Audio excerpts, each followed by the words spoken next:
The Scum Villain's Self-Saving System by Xiang Tong. Chapter 3. Favor Points. After sleeping for an unknown length of time, Shen Jingqiu finally awoke, more dead than alive.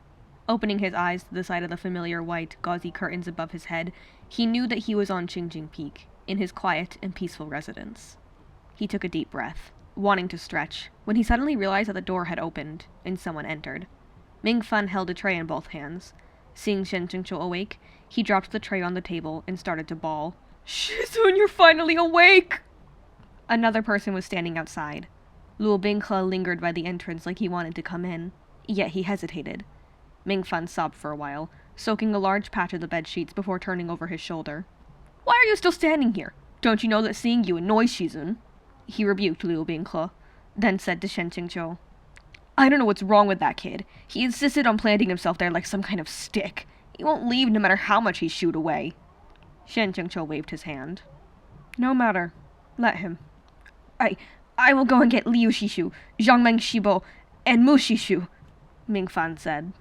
"They said to alert them as soon as you woke up." After saying this, he scrambled to his feet and rushed out. It seemed to Shen Jingqiu that he'd slept for a very long time. Yu Jingyan had already returned. As for Mu Xishu, that had to be Qian Xiao Peak's Mu Qingfan. Qian Xiao Peak specialized in medicine and was proficient in the healing arts, so his presence made absolute sense. Luo Binghe let Ming Fan pass, but even after Ming Fan had gone a distance, he wouldn't leave his spot. He only stared fixedly into the room, his fist clenched tightly the entire time. Shen Jingqiu slowly sat up. "Do you have something to say? Then come in." Luo Binghe complied and entered the room. With a sudden thump, he fell to his knees before the bed. Shen Jingqiu stared at him in alarm. "Wait a moment, system. What's going on? All I did was sleep for a bit. How did things end up like this? How long have I been asleep for? Is it like 10 years in the future or something?" From his kneel, Luo Binghe raised his head, gaze fervent and full of guilt. "Shizun, please forgive this disciple's foolishness and ignorance up until now." Foolishness and ignorance? You could describe a lot of people with those words, but certainly not Luo Binghe, right? "Originally, this disciple was under the impression that Shizun didn't care about him at all. Only after the third match did I understand what painstaking efforts Shizun has put in." No, your original master really didn't care about you. Shen Jingqiu thought desperately. He earnestly wished you dead, and really... Although, exactly what painstaking efforts of mine have you noticed? Say it out loud, I'm very curious to know. But Luo Binghe did not continue speaking on this topic. He only said, entirely earnest, "From this day forth, this disciple will devote himself to carrying out his duty and serving Shizun with all his heart, obeying Shizun's esteemed commands." Shen Jingqiu studied him with a complicated expression. All that past mistreatment and abuse completely forgotten because he'd saved Luo Binghe once?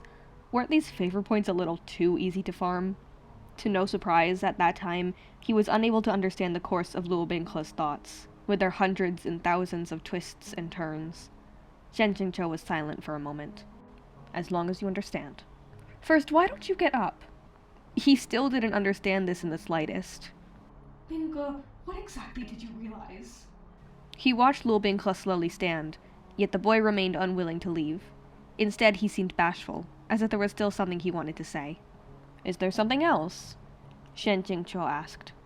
"Shizun has slept for many days and only just woke up," said Luo Binghe. "I was wondering, do you perhaps have an appetite?" In truth, strictly speaking, Shen Jingqiu had long held himself in a state of inertia. Even if he didn't eat, he would be fine. But he was unable to resist his nature, which craved good food. As soon as he heard there were things to eat, his eyes shone with desire. "Quite a bit. Very much so." Luo Binghe dashed off to the kitchen. For the past few days, every couple of hours, he'd remade a serving of congee, and now it could finally be put to use. After bringing the congee to the table, still steaming hot, Luo Binghe helped Shen Jingqiu sit up on the bed, so solicitous it made the hair on the back of one's nape stand up. He came just short of spoon-feeding Shen Jingqiu, and a streak of goosebumps ran down Shen Jingqiu's forearm. He ate a few mouthfuls, using the ladle himself, and all the while Luo Binghe remained standing by his bedside, silently watching him. Shen Jingqiu thought for a moment when he was hit by a sudden realization.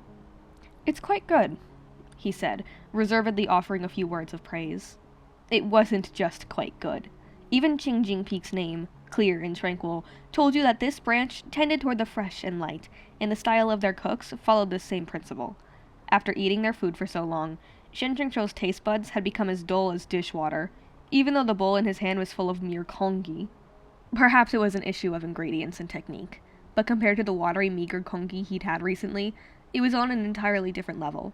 Snow-white congee rice, finely chopped scallions, delicious minced pork, and shredded ginger in just the right amount, all at the perfect temperature. It had been too long. Shen Jingzhou's body wanted nothing but to weep. At this praise, Luo Binghe's eyes shone. "If Shizun likes it, may I give it to him every day, with variations?" Shen Jingzhou choked on the spot. Luo Binghe rushed to pat his back. Shen Jingzhou waved him off, expressing that he was fine. He was only a little shocked. Luo Binghe's excellent cooking skills were his foremost lady-killing technique. Shen Jingzhou had never thought that he would have the rare honor to eat as only a few key harem members in the original work got to. Cuisine à la Luo Binghe. Even more shocking was that line. That line. This one.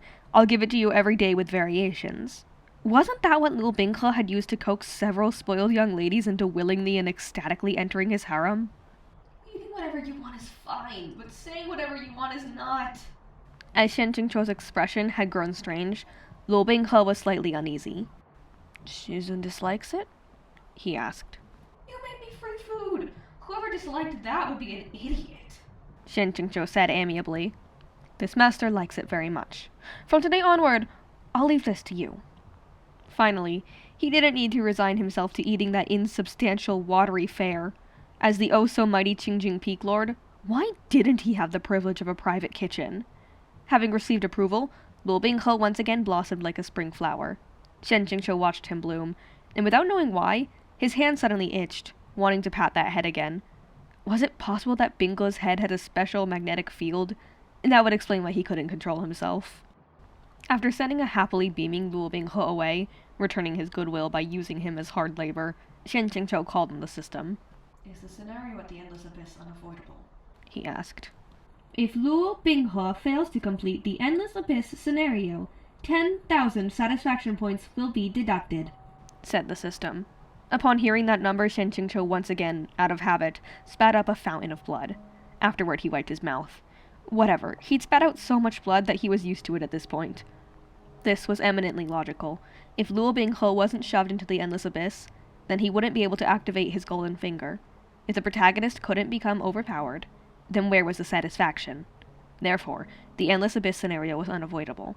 And as the novel's #1 loser, #1 Scum villain, the execution of this glorious task, naturally, absolutely, inescapably, fell to Shen Jingzhou. Yet unwilling to resign himself to this fate, Shen Jingzhou asked again, and ended up sighing, still unable to give up completely. Luo Binghe, who was currently like a little son, was destined to fall and become that brooding, cold-blooded demon youth. Even a transmigrator like Shen Jingzhou, who by all rights ought to have access to cheat powers, was unable to change this inevitability. He had been designated to the man who threw the protagonist into the Endless Abyss, thereby catalyzing his overpowered legendary journey. This job's opportunities for growth were really terrible. If Shen Jingzhou failed to do this, he would lose 10,000 satisfaction points. He couldn't become more thoroughly dead than that. But if he did do this, once Luo Binghe activated his golden finger, he definitely wouldn't let him off. The work was difficult, the pay was meager, the benefits were non-existent. What the hell was up with this? Luo Binghe hadn't left for long when several of Shen Jingzhou's sex siblings came to visit. Shen Jingzhou lay on the bed, reading a novel hidden inside a copy of the Dao De Jing.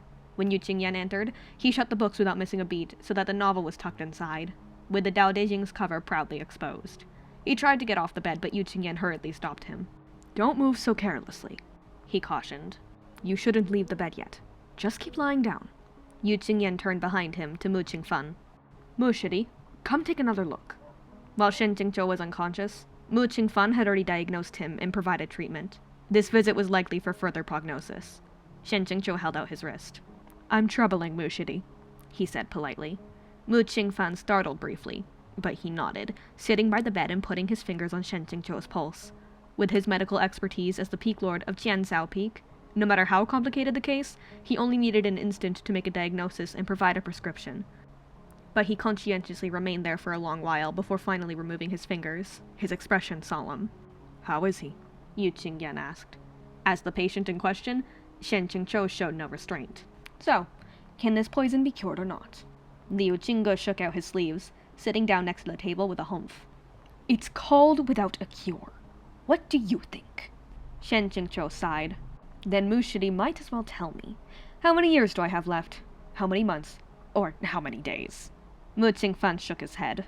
Even though it's without a cure, its effects can be suppressed. His voice was even, neither quiet nor loud, but Shen Qingqiu felt like he'd hit the jackpot. Even though this poison was called without a cure, in truth, there was a remedy. In the original work, at the Immortal Alliance Conference, with its twist after twist, a lovable, graceful, and subdued little Shime from another sect was hit by this rare poison.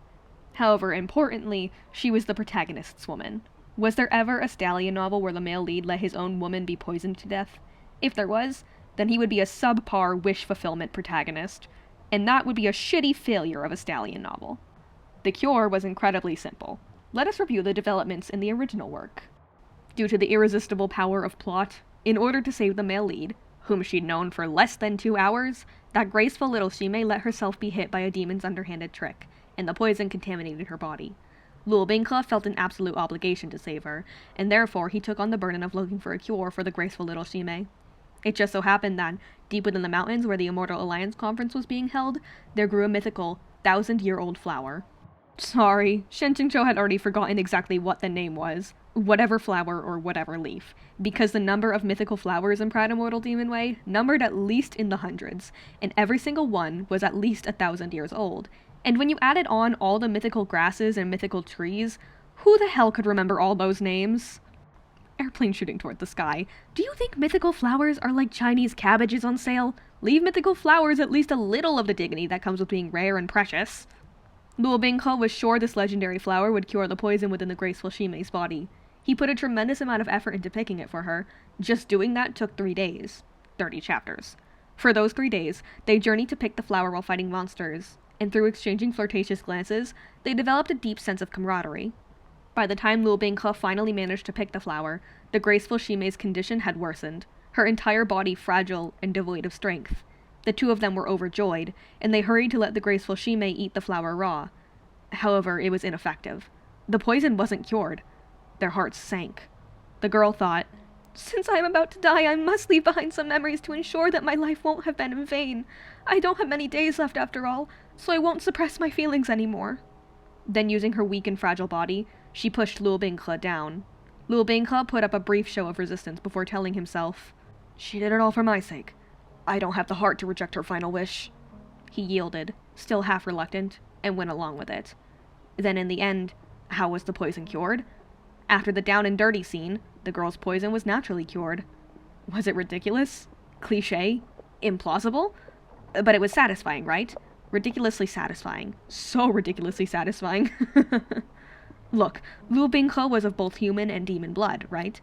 And the demon half of his bloodline came from their number 1 saintly ruler, from the heavenly demons of old. A wee little demonic poison wasn't even strong enough to get stuck between Luo Bingke's teeth, and he instantly absorbed and digested it during their you know. Incidentally, he even absorbed the nutrients of the mythical flower the girl had just eaten, and so his martial ability once again made great progress. Shit. The so-called protagonist's privilege was that even if he stepped in dog shit, there would probably be a hidden scroll or elixir within it. As Shen Qingqiu thought back on this segment of Proud Immortal Demon Way, his facial expression kept changing erratically. He failed to notice even when the others addressed him. Yu Xingyan had to repeatedly call his names many times before he finally returned to himself. What? Mu Qingfan passed him a piece of paper. Every month, take these 4 medications, then circulate your spiritual energy with someone who has high quantities of it. This will assist you in maintaining regular spiritual circulation. If you do these things, you shouldn't have any problems. He paused for a moment. The only thing is, I'm afraid that from today onward, Shen Shizhong, occasionally your spiritual chi will at times suddenly stagnate, or you may suffer other abnormalities in your circulation. The other 3 people in the room all paid close attention to his expression. One must remember that to cultivators, the stagnation of spiritual circulation was a profoundly terrifying problem, especially if it cropped up during a duel between expert practitioners, where a single slip-up could mean your life. Little did they know, Shen Qingqiu was immensely satisfied with this result. For somebody in a Scum villain role to be poisoned with something like without a cure and still be able to live, it was giving him too much confidence. Like, he knew that going at it with the protagonist could have cured the poison, but like he could do that. Could he? Yu Qingyan sighed. Had I known any of this would come to pass, I would not have left the mountain. Chen Qingqiu thought his tone was too solemn. The Immortal Alliance Conference has always been a massive event that the various sect leaders must work together to organize, he hurried to say. How could you not have gone, Xishong? This happened due to the demon's underhanded deceits, and my own carelessness. You must not hold yourself responsible. If he didn't say this clearly here, given Yu Qingyan's personality, he might never leave the mountain ever again. He'd stay and defend Sangzhong Mountain Sect to his last. That was all entirely possible. To his surprise, Mu Qingfan also guiltily declared, No, the fault is all mine. If I hadn't failed to realize there was a demonic invasion, and if my skills weren't too poor to fully cure Shen Xishong, it wouldn't have come to this either. No, it has nothing to do with you two, Shen Zhengqiu insisted. Come to think of it, I was a bit indelicate and smashed a giant hole in the ground before Chongding Hall with that hammer. The three of them devolved into jumbled apologizing and blame-taking, the scene both chaotic and comical. It left Shen Zhengqiu both touched and embarrassed, his entire body breaking out into goosebumps and his scalp going numb. Liu Qingge stared out the window, face expressionless. He waited until they had exhausted themselves, then finally took a sip of tea and said, This matter must remain secret to all but the 12 Peak Lords. If outsiders became aware that the Peak Lord of Sangzhong Mountain Sect's second peak had such a deadly weakness, things would be unfun, to say the least. All three of the others naturally understood this. Do you think the burden of Peak Lord would be too heavy, Qingqiu? Asked Yu Qingyan. The original Shen Zhengqiu would most likely have suspected that Yu Qingyan was trying to undermine his authority or something of that sort. However, the current Shen Zhengqiu knew that Yu Qingyan was genuinely worried about him overworking himself and damaging his health, and he rushed to respond. Zhanmen Xishong, really, don't worry about me anymore. I haven't been crippled to that extent. He smiled. For now, my hands, feet, and mouth still work, and I still have my cultivation. I am entirely satisfied. They then discussed a variety of details of the demon invasion before Yu Qingyan and Mu Qingfan took their leave. Shen Zhengqiu watched them go, thinking it all terribly funny, yet he also felt an unutterable warmth and peace. Even though his fellow disciples' personalities were all different, with some easy to get along with, some difficult, they all breathed as one. Though split into 12 peaks, whenever something went wrong, they were a dependable family, excepting the original Shen Zhengqiu. Liu Qingge put down his tea, which had long gone ice cold. If it weren't for your body's lack of ghostly qi, I would definitely suspect you'd been possessed. And the one who remained just happened to be one of the difficult ones. On a certain level, your guess is very correct. Liu Qingge continued. You saved me in the Velinxi caves. That in itself was inconceivable. During the demon attack, you also rescued some nameless disciple and almost lost your life. You were poisoned to the point of damaging your spiritual energy levels, and you should be furious. Yet you've peacefully accepted it. Someone else doing so wouldn't be strange, but you doing so upturns everything. Shen Zhengqiu absolutely didn't want to discuss the issues of his own OOC personality with Liu Qingge. He called Mingfan to refresh the tea, then leaned back and smiled. Nameless? That's only for now. That disciple of yours, his base is indeed excellent, Liu Qingge said. However, a fair number with his level of aptitude are invited into the large sects every year, and in the end, the number who can become truly outstanding is less than 1 in 10,000. Shen Zhengqiu suddenly sensed danger. What if Liu Qingge became a stumbling block on Luo Binghe's journey to becoming overpowered, and during a confrontation between the two of them, was KO'd in a snap? For everyone's sake, he needed to warn Liu Qingge. Believe me, he said patiently, earnestly. This disciple of mine will definitely be a success. I hope when Liu Shidi has a chance, you can give him a little support and guidance as often as possible. Mingfan was half dead from depression. He had only come to refresh the tea, yet he had been forced to hear Shen Jingzhou, his ally in torturing a shared enemy, heap praise after praise upon Luo Binghe. The level of frustration he felt was akin to that of the confidant who for years always cursed a little bastard with you suddenly went and coupled up with the same little bastard you tormented together.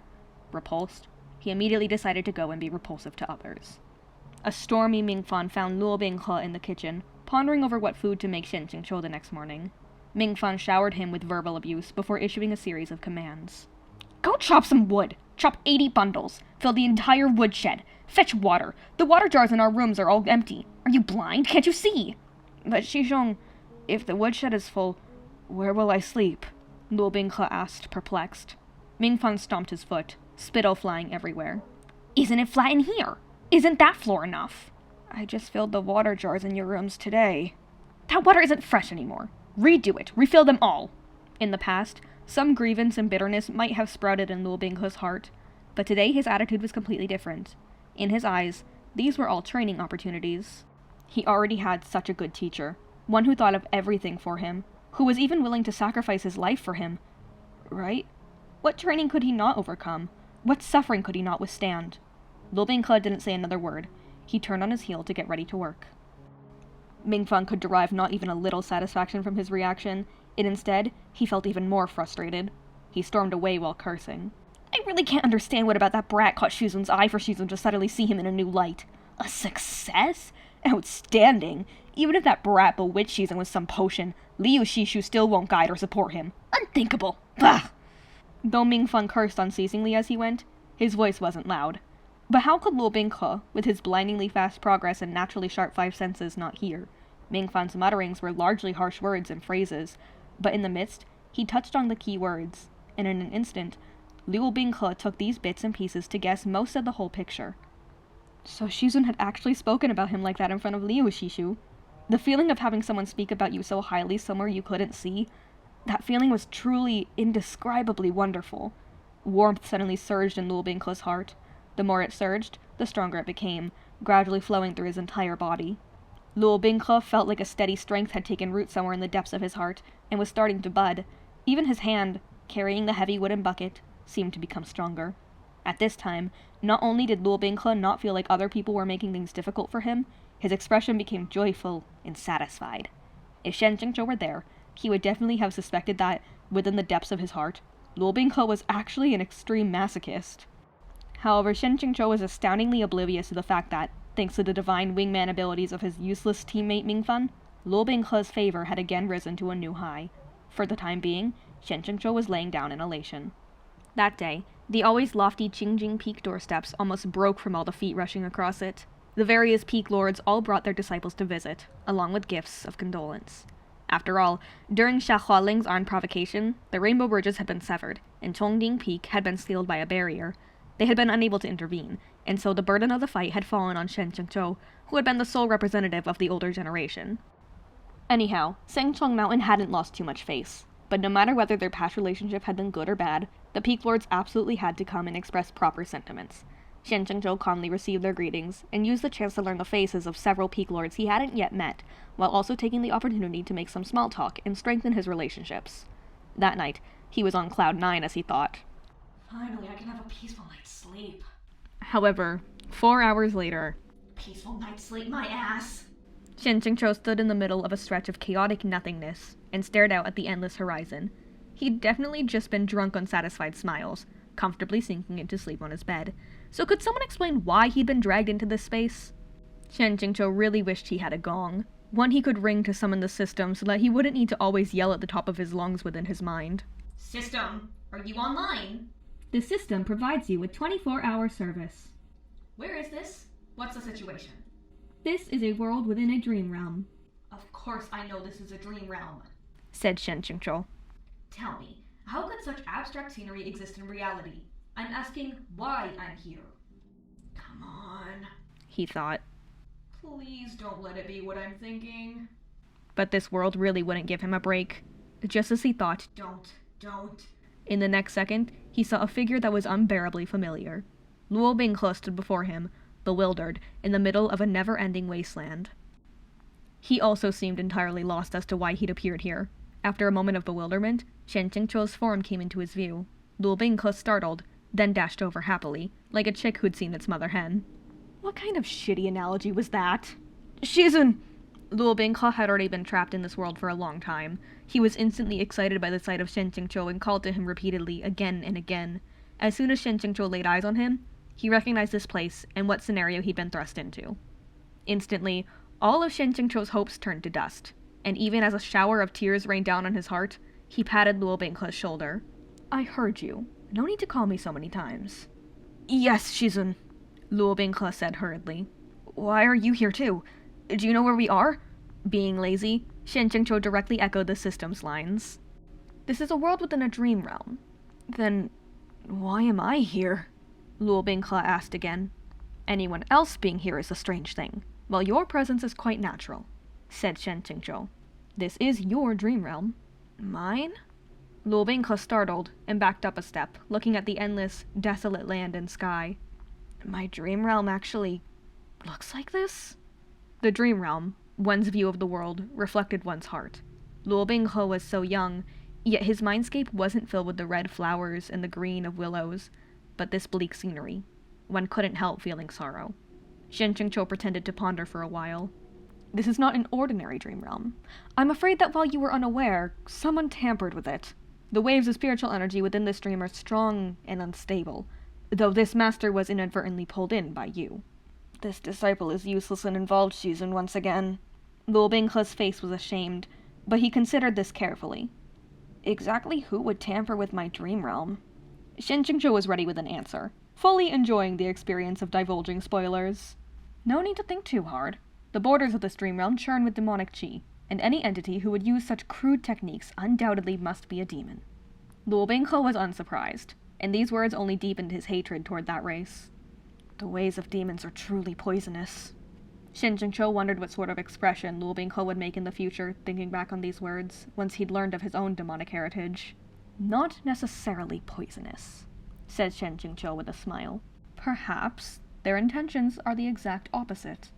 Someone not in the know couldn't hope to comprehend words spoken from his omniscient perspective. Luo Binghe didn't understand. What did his master mean? But Shen Qingzhou's smile seemed profound, and the tail of his sentence was inflected lightly upward in a somewhat teasing tone. It was the sort of hint that made people's imaginations run wild. Luo Binghe stopped there, not daring to think about it further.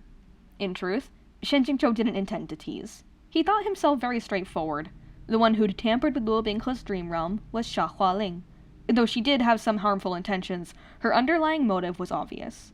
Naturally, she was driven by a young girl's secret yearning for love. Otherwise, she would have directed her aggression toward others, not specifically Luo Binghe.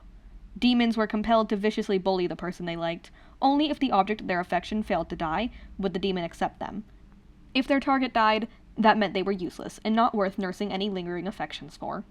This dream realm is rather complicated, said Shen Qingzhou. An ordinary nightmare technique couldn't trap me. I can dispel those with a mere thought. But this dream realm was truly meticulously constructed. I'm afraid that until the core of the illusion is destroyed, no one will be able to leave. Even Shizun would be trapped in this dream realm forever? Luo Binghe asked, anxious. Shen Qingzhou glanced at him. You will be too. Luo Binghe's mind jolted, his face going from red to white. It's all this disciple's fault. The situation is what it is, so there's no use decrying it, said Shen Qingzhou. We should devise a solution as soon as possible, dispel the barrier, and take our leave. Luo Binghe silently nodded, and followed behind Shen Qingzhou as they headed toward the dream realm's border. Shen Qingzhou's face was smooth and unchanging, but his mind was a stormy sea. He was having an intense back and forth with the system. System alert. You are now entering an important subplot scenario. The Dream Demon Meng Mo's Barrier. During this subplot, please make sure to assist Luo Binghe in defeating Meng Mo's illusion. Otherwise, 1,000 satisfaction points will be deducted. There it was again. Always deducting satisfaction points, and every time it was a heart attack-inducing number. After assiduously working for so long, Shen Qingzhou had only managed to scrounge a couple of satisfaction points here and there while the system could remove 1,000 points in a single deduction. Was this really fair? As a person, as a system, you shouldn't be so inflexible. That wasn't the main point, though. The main point was that this was the wrong script. Let us summarize the scenario's original setup. Luo Binghe was pushed into Meng Mo's sphere of influence, but before danger struck, he instinctively sought protection and pulled the person he trusted most into the barrier with him. Shen Qingzhou urgently called to the system. Master, good master, esteemed master, there's been a bug, right? In this section, Luo Binghe should be cozying up with a maiden, and the maiden is responsible for unraveling his complexes and using love to help him defeat his inner demons. How come I've been thrust into this role? Where is the promised deep and emotional heart-to-heart where she's accepted into his harem? Where is the promised little Shime, who refuses to leave him either in life or in death? Our self-inspection failed to find a bug. The system is running normally. No bug. That meant that in this scenario, Shen Qingzhou either had to carry out that role or die. This was the butterfly effect. Originally, the one who was pulled into Luo Binghe's nightmare was Ning Yingying. As Luo Binghe's closest, most trusted confidant on Qingjing Peak in the early story, this gate-crashing, intimacy-building task was clearly her job. What was happening now? How had the hat of closest, most trusted confidant nonsensically landed on Shen Jingqiu's head? I would like to express that I am overwhelmed by this honor, but I don't at all want to accept this special distinction. Shizun? What's wrong? Luo Binghe asked in concern, seeing his unreadable expression. Shen Jingqiu promptly pulled himself together. Nothing's wrong, he said calmly. This master was thinking that demons who manipulate dream realms often target the weakness of the human heart. You must be vigilant and on your guard. Luo Binghe nodded, his expression firm. This disciple definitely won't allow Shifu to be dragged in again. This was miserable. Not only had Shen Jingqiu been thrust into a dangerous situation, on top of that, he had to assume the task of playing out the maiden's role. Shen Jingqiu absolutely didn't want to charge through a mountain of knives or a sea of fire with the male lead to confront the terrifying Master Mengmo, while also blocking knives for him and even providing free psychological therapy. That said, complaining was useless. In the past, when he'd been faced with this kind of situation, his habit had been to cuss out Airplane shooting toward the sky. But honestly, Great Master Airplane was also innocent. He was a proper Upright Stallion novel author, and he definitely wouldn't have wanted something like this to happen in his work. A healthy maiden being replaced by a scum villain? How disheartening. Ordinary readers would throw the book to the floor. The two of them kept walking, the clouds above and scenery around them like a kaleidoscope, sometimes lengthening and twisting, and at other times shattering into thousands of fragments, always erratic. The picture formed by the world they walked through was exceedingly eerie, like the people had been illustrated by Velinxi, while the background had been illustrated by Picasso. The style clash was extraordinarily intense. Suddenly, from within the dense layers of cloud, emerged the buildings of a city. They stopped in their steps. Luo Binghe looked at Shen Jingqiu, waiting for his signal. Counter soldiers with arms and floods with earthen dams, Shen Jingqiu muttered to himself. We deal with whatever situations arise as appropriate. Forward. As they walked to the city gates, Luo Binghe raised his head, his expression becoming slightly puzzled. Shen Jingqiu knew very well what he was thinking, that this city looked very familiar. Of course it was familiar. This was the city Luo Binghe had wandered while homeless during his childhood. The city gates naturally had no guards defending them, and slowly opened by themselves. Shen Jingqiu led them inside. This dream realm was frightening in its realism. When abstract, it was so abstract that it became blobs of colors. When photorealistic, it was so photorealistic as to be indistinguishable from reality. The city's streets, markets, residences, vendor stalls, every single one was intricate enough to make your hair stand on end, lit brightly with lamps, with people coming and going. From a distance, it looked bustling and lively. But once Shen Jingqiu drew close, even though he had long prepared himself, his heart still almost escaped his ribcage. These people moving about were, to a one, faceless. Every visage was a blurry mass, features unclear, and none of them made a sound. They didn't seem like living people at all, yet they still milled around, wandering back and forth. The entire city was deathly silent, its busyness entirely uncanny. Luo Binghe had never seen a scene like this. Shizun? He said, aghast. What are these things? Shen Jingqiu was panicking a little from terror, but he still took on the duty of being an expository encyclopedia. This is an illusory city created via a nightmare. In the dream realm, one can create inanimate objects such as buildings and trees, but not living people. At most, they can be fashioned to this extent, speechless monsters that lack noses and faces.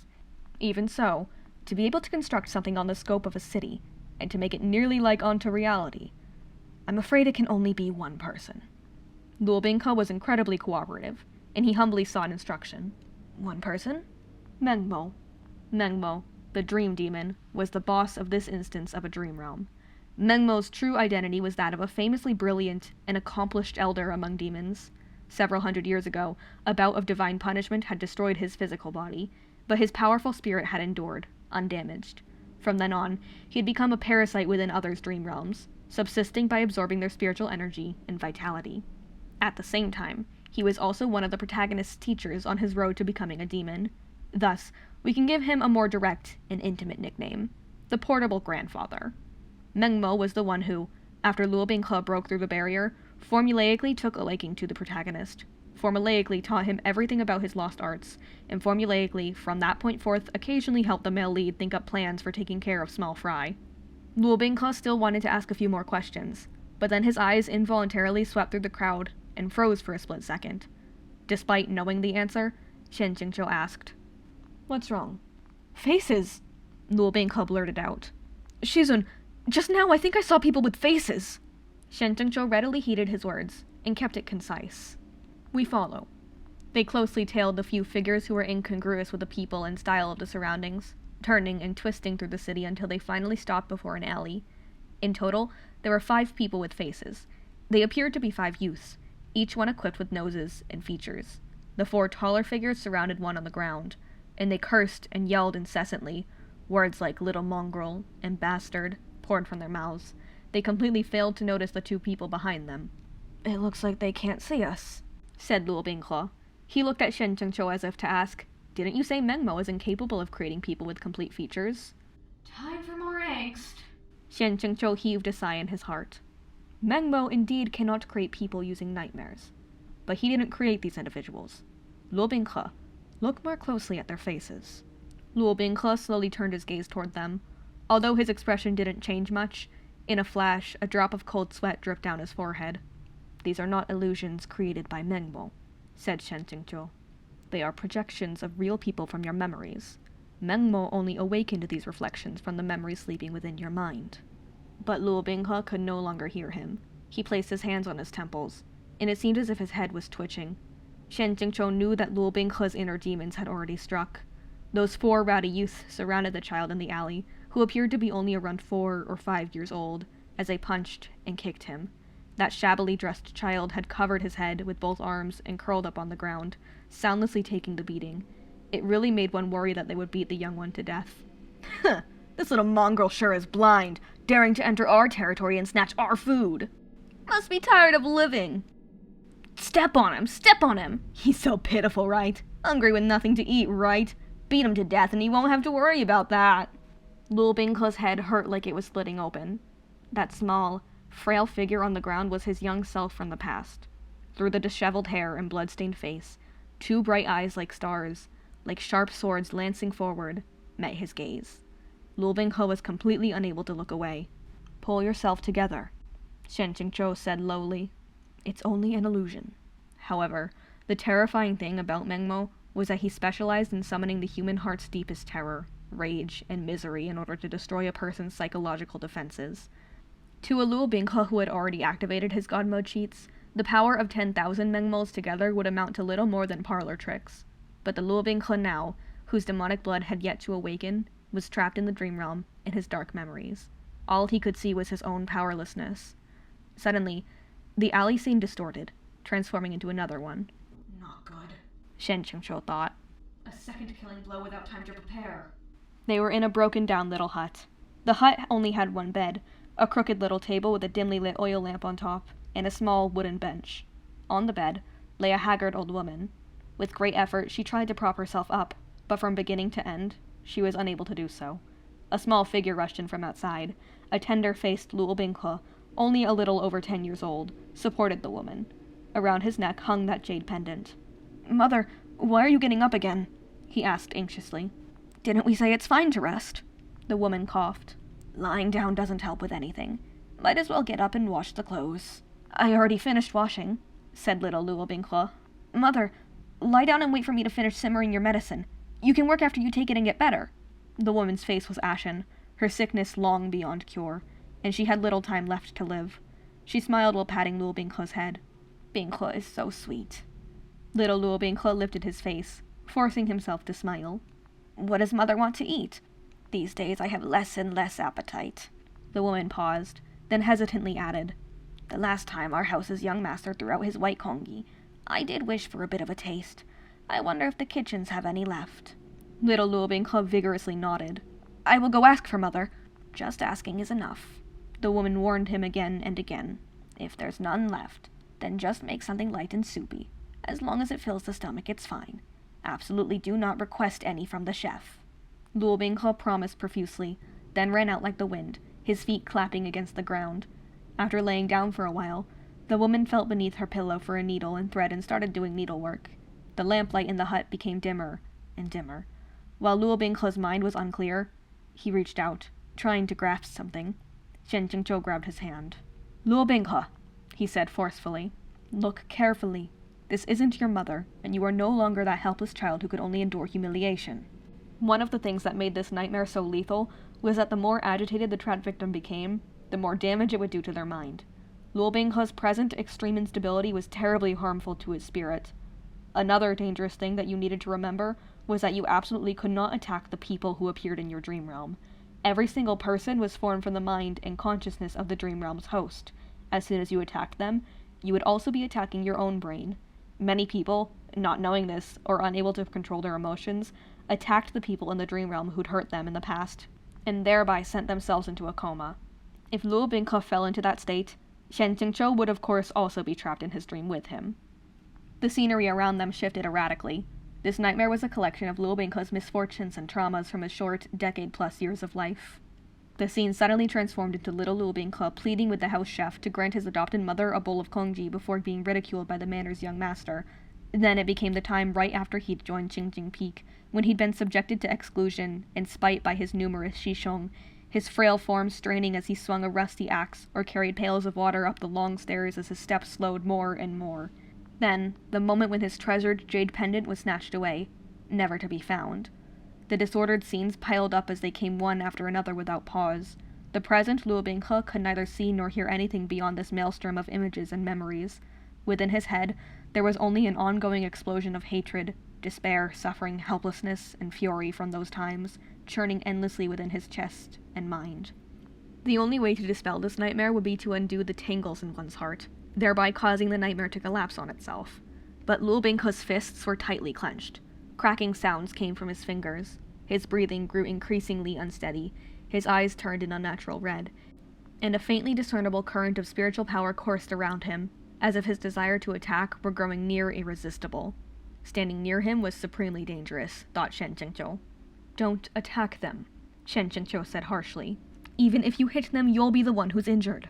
Luo Binghe could no longer hear his words. He lifted his right arm, and a powerful spiritual blast flew forth from his palm, hurtling straight forward to destroy the people, laughing freely within the illusion. Shen Qingqiu cried out within his heart. No matter how painful, his body still understood its duties. He rushed over, throwing himself before the illusions, blocking the spiritual blast head-on. It struck his lower abdomen. In that instant, Shen Qingqiu felt like he'd been stomped on by an elephant, his vision going dark. If this weren't the dream realm, he'd have vomited an endless fountain of blood. As expected of the protagonist. Shen Qingqiu's face was drenched with tears. Luo Binghe was obviously only a young disciple, so how could he release such a powerful spiritual blast? It seemed that ever since he'd unlocked the OOC function, not only had he not accomplished any grand achievements, the only thing he'd done aside from blocking blows was block more blows, and also block some blows. He was doing just grand as a sacrificial meat shield, wasn't he? With this attack of Luo Binghe's, the illusion around them was broken, and the people and objects all shattered like glass into thousands of shards. The illusory landscape transformed into a remote, forested wilderness. The sky was a dark blue, and the lone, cold moon hung high and golden above their heads. Luo Binghe's mind instantly cleared. He first stared blankly, speechlessly at the half-kneeling Shen Qingqiu, who was unable to stand. Then he lowered his head to look at his own palm, where a shred of remaining spiritual power was still flowing through his fingertips. Vaguely remembering what he'd just done, his face turned stark white. Luo Binghe threw himself to Shen Qingqiu's side to support him, both worried and regretful. Shizun, why didn't you hit back? With Shen Qingqiu's level of spiritual power, he would have been wholly capable of returning Luo Binghe's spiritual blast, forcing their powers to collide and directly pitting them against each other until the stronger one won. Not only could he have dissolved Luo Binghe's attack, he could have deflected it back at him. Foolish child, Shen Qingqiu said simply, expressing his innermost feelings. Then he continued weakly. The point was to ensure you wouldn't be injured. If I deflected it back and injured you, what would be the purpose of that? That frail voice made Luo Binghe want to strike his own heart and kill himself. But now the one injured is Shizun. It hadn't been long since they fought those 3 matches against the Demon Realm, and Shizun had already, again, been injured for his sake, and this time by his own hand. Shen Qingqiu saw the self-blame and misery on that child's face about to overflow, and unable to stand it, he said consolingly, Can your cultivation compare to mine? Even if this master took several more blows, it wouldn't matter. Luo Binghe would have preferred Shen Qingqiu be as he had in the past and vent his anger by viciously beating and cursing him. Even if he were utterly ignored, scorned, and ridiculed, It would have been easier on his heart. On the contrary, Shen Jingqiu's tone and words were unerringly gentle, and so Luo Binghe was struck dumb and speechless, completely at a loss for what to do. After a long moment, he said in a low voice, "It's all my fault." The early Luo Binghe indeed walked the path of a brainless Moe White Lotus. Shen Jingqiu figured he'd once again fallen into the self-flagellating pattern of an anxious people-pleaser. "It has nothing to do with you," Shen Jingqiu explained patiently. "The ways of demons are extremely unpredictable and impossible to guard against. However, if you don't want to run into similar troubles in the future, you must become stronger." These words were spoken purely out of his personal feelings. This was a world of immortals and monsters, where the strong ate the weak. Becoming stronger was the only way to guarantee that you wouldn't become cannon fodder to be pushed around by the world. Luo Binghe's thoughts shifted, and without speaking, he suddenly raised his head, fixing his steady gaze on Shen Jingqiu. Shen Jingqiu's heart thumped. Luo Binghe's eyes, dark like obsidian, flashed with a light more dazzling than the reflection of the moon and stars. That look in his eyes, that kind of protagonist's look, full of resolute conviction and blazing fighting spirit. Could it be? I've already become the protagonist's guiding star on his life path going forward. Luo Binghe fell into a proper kneeling position by Shen Jingqiu's side. "I understand," he said in a strong, clear voice. Wait, what did you understand this time? Can you not say only half your words every time? Tell me the rest! Shen Jingqiu didn't notice that, as Luo Binghe spoke this sentence, he didn't use this disciple to address himself. Luo Binghe tightly clenched his fist. "This kind of thing," he said, enunciating each word. "I definitely won't let it happen a second time." Letting Xizun protect his weak self, letting Xizun be injured because of him, this kind of thing absolutely could not happen again. Shen Jingqiu let out an, "Oh." What's going on? He suddenly had this, "the protagonist is protecting me, I feel so safe," kind of feeling. What exactly was going on? Save your ass! This person will carve you into a human stick in the future! Wake up! Shen Jingqiu was filled with a plethora of complex emotions. Fuck. Originally, this conviction to become stronger to protect my important person should have been inspired by the protagonist seeing the female lead's frail, lovely, and delicately panting form after she sustained an injury while helping him. Was the system laying all the emotional labor associated with the female lead's role on Shen Jingqiu? To hand out the wrong script at this point? Also, if you're giving me extra parts, could you at least offer me complimentary meals? Taking on a main character's long and tedious lines while being paid an extra's thin and meager wages. This was labor exploitation. Out of selfishness, Shen Jingqiu managed to lift a hand and pat Luo Binghe on the head. Luo Binghe's originally stubborn gaze froze, as if a handful of clear spring water had doused his flickering anger. Shen Jingqiu thought for a moment. "Actually, you need not worry too much. If you cannot become strong, I will stay by your side and protect you." Instead of letting Luo Binghe become the pitch-black basket case of a young man who made destroying the world his personal mission, it'd be better if he could stay this delicate little white lotus forever. Shen Jingqiu absolutely wouldn't have minded keeping this iteration of Luo Binghe by his side and taking care of him for a lifetime. These were his simple thoughts. But to the person hearing his words, they didn't sound so simple. Luo Binghe was wholly dumbfounded. No one had ever made such a straightforward and impassioned promise to him. Even though the world was large, few people in it could say, "You need not become strong. I am here, and of course I won't let you be bullied." And they weren't empty words. If Xizun said he could do it, he could. He had already proven time and again with his actions that he would rather sustain grievous injury than let Luo Binghe suffer even a tiny bit of harm. Still, the sense of indulgence within these words was too much to bear. As that first surge of warmth slowly subsided, a burning heat crawled up Luo Binghe's face. Shen Jingqiu coughed for a while, miserably discovering that coughing up blood within the dream realm really was impossible, then pinched Luo Binghe's arm. "All right, first help me up." Luo Binghe realized that where his wrist had been pinched neither hurt nor itched. Instead it tingled. Immediately, he also realized his thoughts were overstepping, and he scolded himself a little. Thinking such nonsense at a time like this? How disrespectful to Xizun. He hurriedly organized his thoughts and did as he was told. Suddenly, a voice sounded out of nowhere.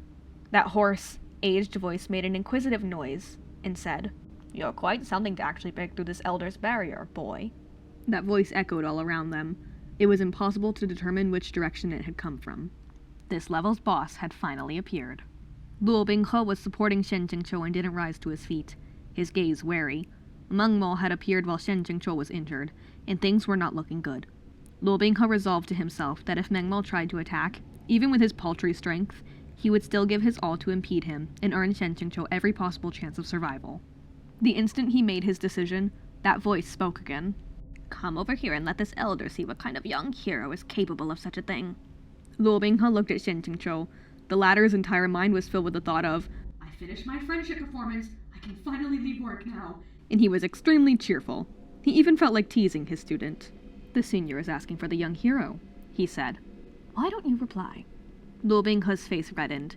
He turned and spoke in a clear voice. "You flatter me. The barrier was broken by my master's strength alone." The voice humphed as if in disdain. Shen Jingqiu knew why he'd humphed. Though he had blocked an attack for Luo Binghe, this was Luo Binghe's dream realm, and so Luo Binghe had needed to wrest back control of his consciousness before the nightmare could be broken. But Shen Jingqiu couldn't be bothered to explain. The voice spoke. "This elder wants you to come over, boy. But I don't want this ordinary cultivator from Xingzhong Mountain to hear our conversation. I'll have him sleep first." As expected, the circumstances were exactly the same as when Ning Yingying had played this role in the original story. Everyone aside from Luo Binghe would be waved off stage by Meng Mo. A headache instantly came over Shen Jingqiu, and he collapsed heavily. Alarmed, Luo Binghe gathered him in his arms. "Shizun!" he called. "Shizun!" "No need to worry," said Meng Mo. "This elder only sent him into a dream within a dream. He's just in a deeper sleep. Get over here, you." This time, it was possible to discern that the voice was coming from a pitch-black cave off to the west. Luo Binghe couldn't wake Shen Jingqiu. He carefully laid his master on the ground, then turned and spoke in the direction of the voice. "My master acknowledged you as a senior, so I must treat you with the same courtesy. I hope you also won't cause Shizun trouble." Meng Mo chuckled. "I saw your memories, boy. This master of yours does not treat you well. Why not just let me get rid of him? I would be doing you a favor." The memories Meng Mo had looked at were mostly those of the interactions between the original Shen Jingqiu and Luo Binghe. Those memories were indeed the greatest in number, but Luo Binghe shook his head. "Shizun isn't like you say, senior. In addition, no matter what, Shizun is my honored master. He can treat me however he likes, but as his disciple, I cannot disrespect him." Meng Mo humphed. "How backward. The human realm's righteous path is full of this type of hypocritical morality. So what if he's honored or not? Your master or whatever. If someone mistreats or harms me, they should be killed. He knew your cultivation was not sufficient to face Skyhammer, yet he still sent you out for that match. Were his intentions not clear?" "At that time, even I didn't believe I could win," said Luo Binghe. "But Shizun believed in me. Not only did he give me an opportunity, he even encouraged me during the match. And in the end, I truly did win." The next sentence he said silently, and only to himself. For my sake, Shizun blocked 2 attacks meant for me. His goodwill is genuine.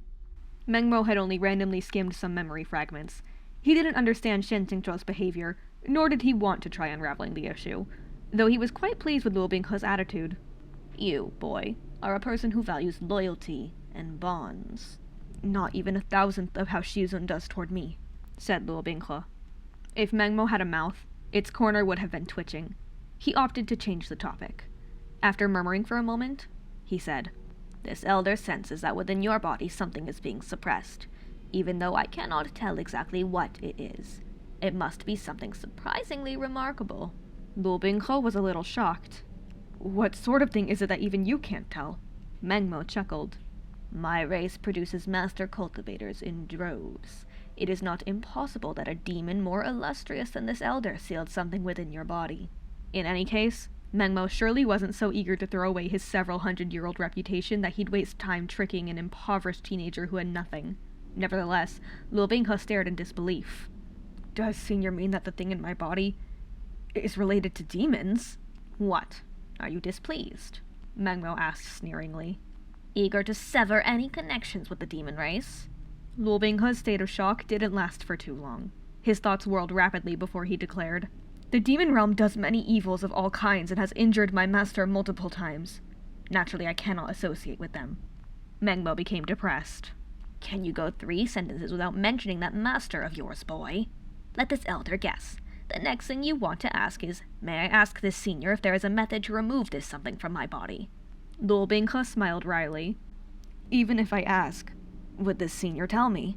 Mengmo laughed boisterously.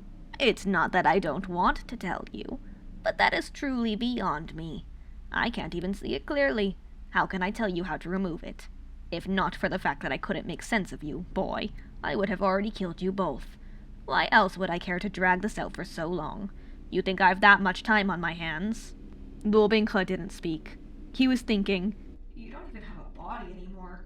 You're just a shade being a parasite on others' dream realms. if Mengmo didn't have time, who did? Mengmo, unaware that Luo Binghe was internally ridiculing him, continued. Removing it would be impossible for me, but suppressing it is not out of the question. Senior is willing to tell me how? Luo Binghe asked tentatively.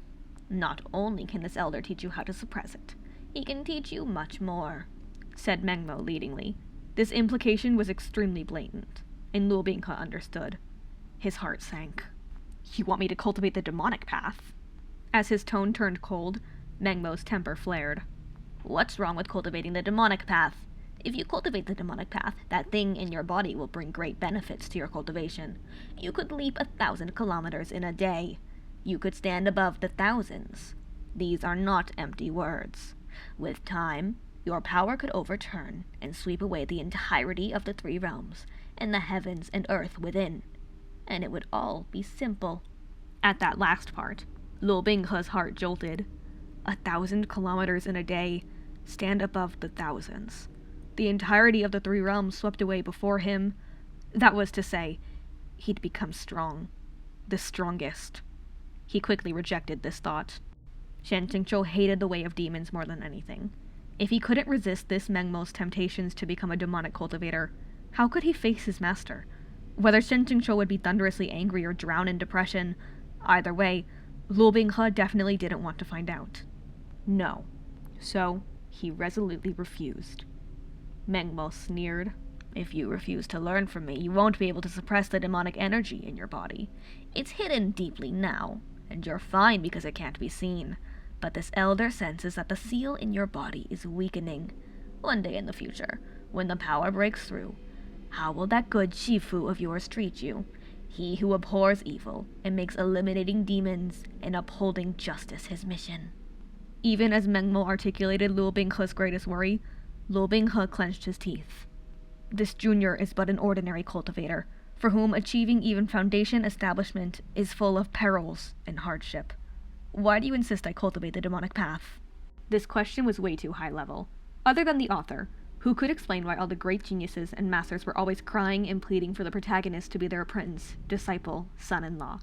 No. In fact, even most authors probably didn't know the answer to this eternal riddle. You should appreciate others' kindness, boy. This elder can see that you are extraordinary. Would you rather all my knowledge vanish like smoke along with my physical body? How many people would beg for it to no avail? Luo Binghe showed no feeling in his face. At his refusal to reply, Mengmo felt a rush of ominous premonition. Sure enough, the next time Luo Binghe opened his mouth, he did so with a pure and harmless smile. Surely Senior isn't so eager to teach me because he's unwilling to let his knowledge vanish without a successor, right? He asked, slow and composed. Mengmo cried to himself. Not good. If one lives by feeding off of others' dream realms, and one often changes hosts, one's spirit will weaken and suffer damage during the transfers, said Luo Binghe. But if one were to live long-term within a set host's body, one could instead preserve and nurture the spirit to stabilize it. He paused.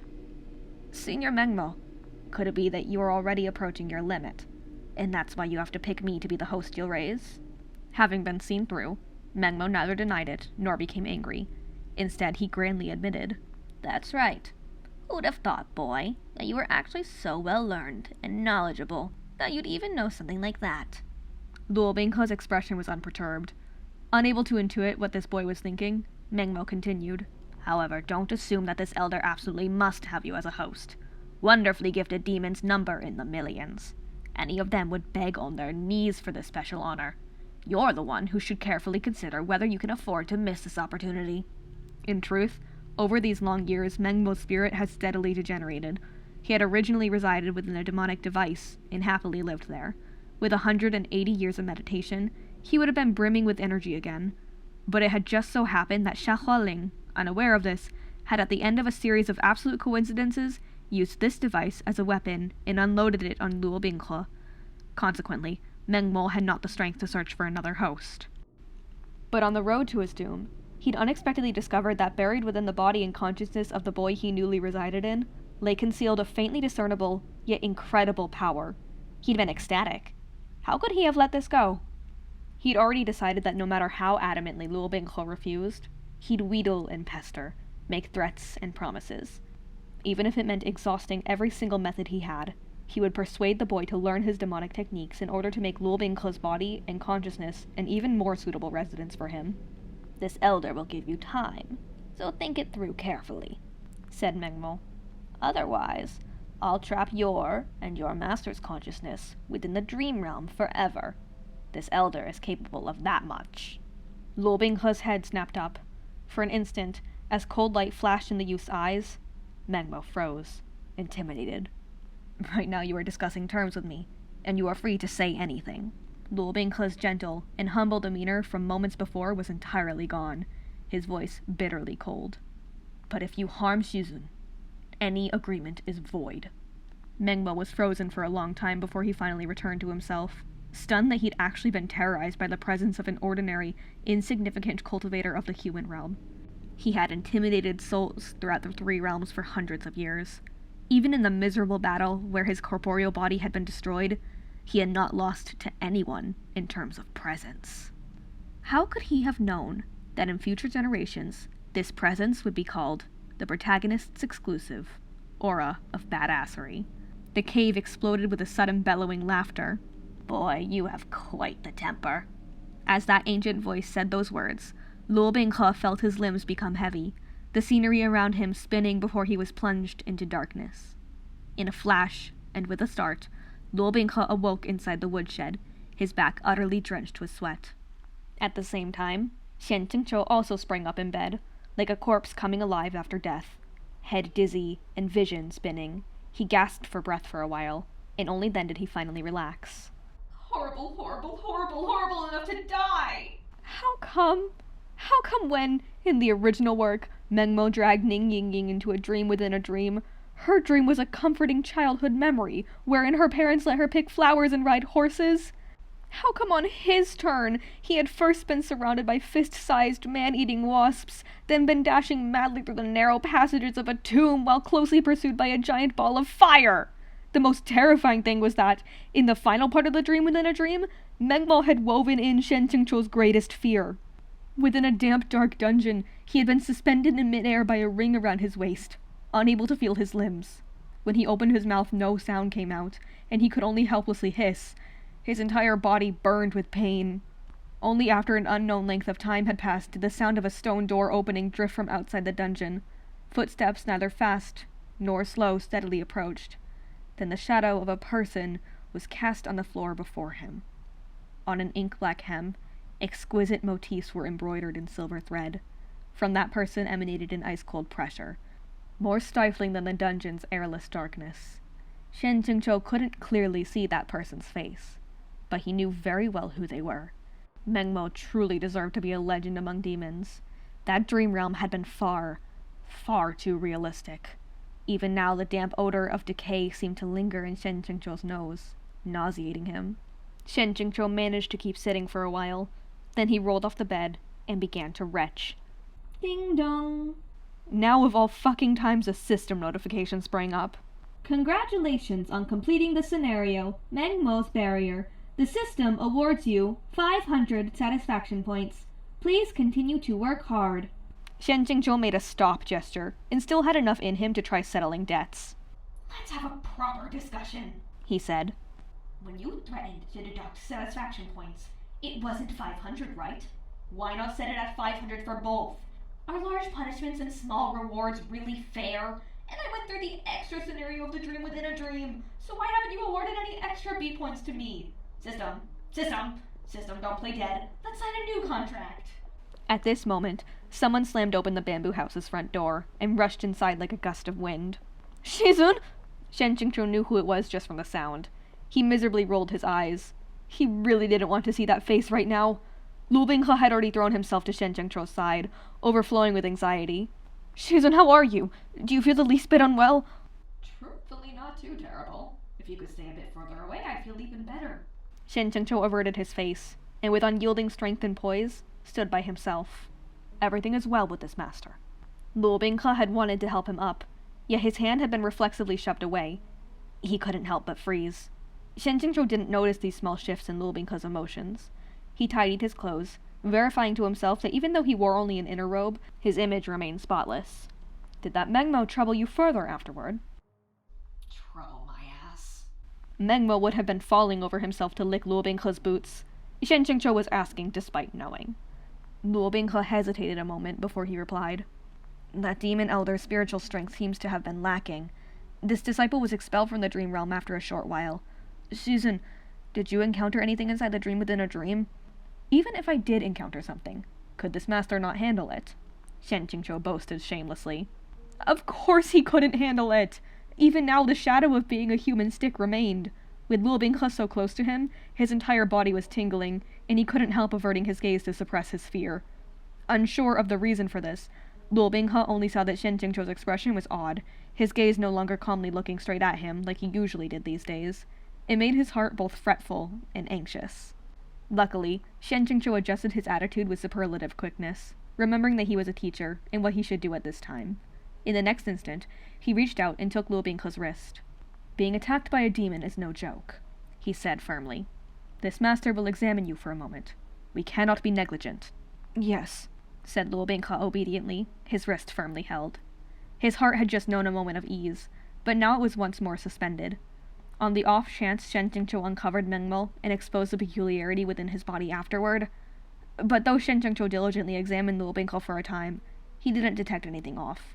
Of course he didn't. Mengmo had several hundred years' worth of skill and experience, and his celebrated reputation wasn't exaggerated in the slightest. However, Shen Zhengzhou still had to go through the motions. His examination fruitless, he nevertheless repeatedly urged Lu Binghe to visit Qiansao Peak and Chongding Peak the next day to let other people examine him and, finally, to absolutely say something if an issue arose. Yet Lu Binghe had no intention of leaving. With the appearance of someone full of worries, he started and stopped speaking several times before asking, Shizun, demons... are they all wicked beyond redemption? Must every last one of them be exterminated? Shen Zhengzhou didn't reply to this question right away. He stood in place, indeed finding it difficult to answer. Seeing Lu Binghe petrified, forcibly keeping calm while also somewhat anticipating his teacher's answer, Shen Zhengzhou spoke slowly. Humans can be good or bad. So naturally, demons too can be good or evil. We often see demons victimizing people, but that doesn't mean there aren't cases where humans harm innocent demons. Don't put too much weight on race. This was the first time Lu Binghe had heard a teacher express this kind of opinion. He listened in a daze, heart thumping wildly. Shizun means, even if someone is closely connected to demons, that doesn't mean the heavens find them intolerable? Is that right? How can you claim they're intolerable to the heavens in the first place? Shen Jingzhou countered. If they're intolerable, why would the heavens let them exist? Who has the authority to say whether they ought to be tolerated or not? During this chain of questions, Lu Binghe's eyes gradually lit up. There was within him a faint sense of burning passion. Lu Binghe, you may choose to ignore the words this master tells you from here on out, Shen Jingzhou said at last. But you must always remember what I've told you here today. In this world, there is nothing intolerable to the heavens. This is true for all races, as it's true for humans. At this time, though Lu Binghe's heart leaned toward the righteous path, he wasn't a pedant. In any case, since whatever was within him couldn't be removed, why not put it to good use? He absolutely had to become stronger. So strong that he would never be powerless. Strong enough that he could protect Shizun from any hand that dared reach for him. Seeing Lu Binghe's eyes so dazzlingly bright, Shen Jingzhou couldn't imagine what he was thinking, but his own thoughts were a jumbled mess. His advice this time wasn't coming purely from a place of having developed an addiction to being the sage guiding the protagonist's life journey. The idea of the heavens' magnanimity was a universal concept, older than time itself, and it had been recycled like reheated old rice for decades by the historical wuxia and xianxia genres without the slightest hint of progress. but in this world of ocean-deep hatred between humans and demons, who were unable to coexist, and who had engaged in countless great wars in the past up to the present, the concept was extremely unconventional. Anyone who espoused it risked unilateral condemnation. As someone of mixed lineage, it had been extremely difficult for the original Lulbingke to avoid being impacted by human hatred of demons, and vice versa. Since the greater half of his life had been harsh and full of misfortunes, he'd even begun to despair and think that perhaps the world and heavens both found his existence intolerable, that he should have never been born. Shen Qingzhou hoped that, from this point forth, these words could plant a seed within Lulbingke's heart and broaden his perspective, that in the future, when facing the truth of his heritage, he could remain optimistic and not take attacks on his lineage to heart. Perhaps then his behavior wouldn't trend so extreme, and he wouldn't become bent on taking revenge on the world.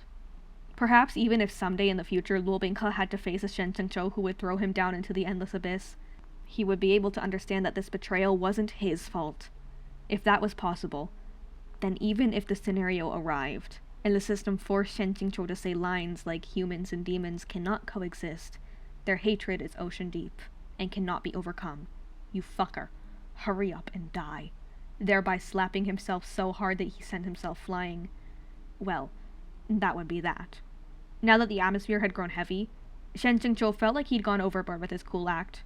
With his terror of embarrassment about to erupt, he coughed once. That said, demons are naturally gifted with spiritual strength, far more so than humans, he said. If their strength could be used for good, and was dedicated to the righteous path, to the common people, then how could that not be a good thing? Demons had exceptional talent for cultivation, and absolutely crushed the human realm in that arena. As the races were different, so too were their energy systems. Humans relied on spiritual qi, where demons relied on demonic qi, though Shen Qingzhou reckoned that the two were basically the same, with only the color and names being distinct. Maybe the demon realm had good feng shui or something, but the vast majority of demons were born fully charged with demonic qi. At age 3, they could rip apart a human with their bare hands, and at age 8, they could split mountains and crack stone. This was a bit of an exaggeration. However, the truth was that many humans had only mediocre aptitude. Even after cultivating for several decades, they could often only achieve the skill level of a small demon infant. Even more humans were like dried-up ponds, their spiritual strength practically a perfect egg, i.e., 0. These humans were often said to be lacking spiritual roots, or absent the lot for immortality. It couldn't get worse than that. If it weren't for the humans' comparative love of propagating, and for demons being generally sparse in number, the human realm would have long ago been colonized by demons. Honestly, they were just coasting on the fact that demon family planning was so strict. After suffering the torments of this world-changing journey, Shen Qingzhou hadn't slept the entire night. 2 dark bags had already appeared under his eyes. He waved his hand. It's very late. If there's nothing else, then go and rest. Lulbingke obediently asked to be excused, but he hadn't walked far when he heard Shen Qingzhou call from behind. Come back. Lulbingke immediately turned back. Does Shizun have any other instructions? The dorms are that way, said Shen Qingzhou. Why are you walking in the other direction? The disciples' dormitories and the woodshed were both a left turn out the door, yet Lulbingke had turned to the right. This disciple wants to go to the kitchen first, to prepare tomorrow's breakfast for Shizun, said Lulbingke. Shen Qingzhou was in a bind.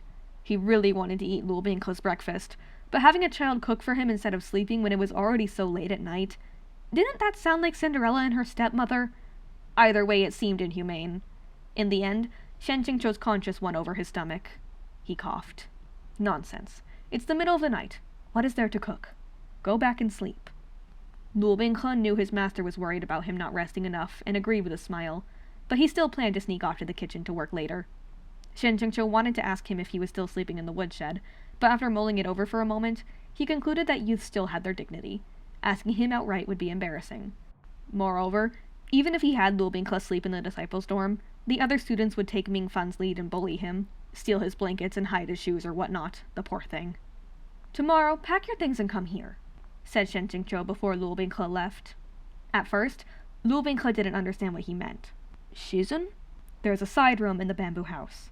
Starting tomorrow, you can move in there. If Lulbingke lived a little closer, then in the future, it would be easier to have him make breakfast and clean up around the house. Shen Qingzhou's adaptability was, as always, as incredible as a record-breaking dick. Just a moment ago he had been unable to even look Lulbingke in the face, but now he dared to scheme how to make the great protagonist wait on him hand and foot. serve his tea, carry his water, wash his clothes, fold his blankets, etc. Being in the middle of fantasizing, he hadn't noticed said protagonist's reaction. Suddenly, Luo Binghe pounced on him like a tiger, capturing him in a tight embrace. Caught off guard, Shen Jingqiu jumped in surprise. Then his face reddened.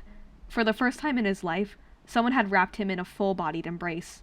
And it wasn't a warm and gentle jade-skinned maiden, but a youth brimming with tyrannical energy. Ah! Shizun, Shizun! Overflowing with happiness, Luo Binghe hugged him around the neck and refused to let go, crying in his ear over and over. Shen Jingqiu didn't know where to put his hands. After floundering for a bit, he placed them on Luo Binghe's head and stroked his hair.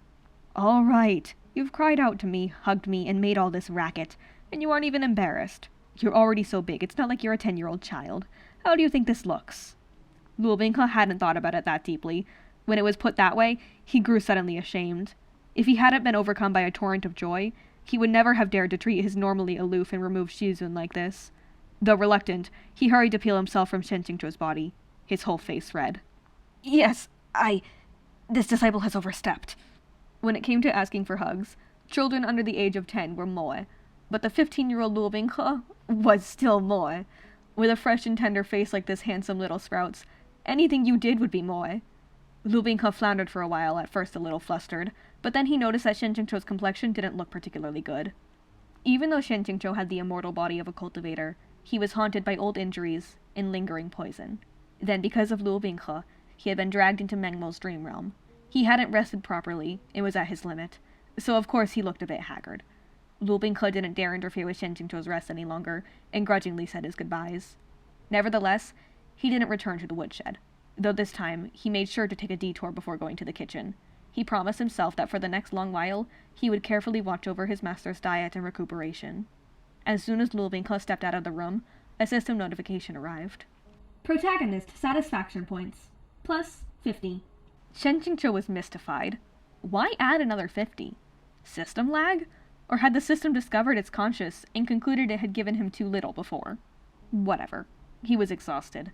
So what if points were added? To the point, there was no way his admittedly great self had earned that 50 with a single hug. The next day, Shen Jingqiu hadn't yet slept as long as he wanted before the fragrant scent of fish and rice wafted into his room and tempted him awake. Outside of the bamboo house, Luo Binghe had spent long hours preparing a meal with utmost care. The scent drew in a great number of Jingjing Peak disciples, who were used to eating bland food. They hid off to the sides, snooping.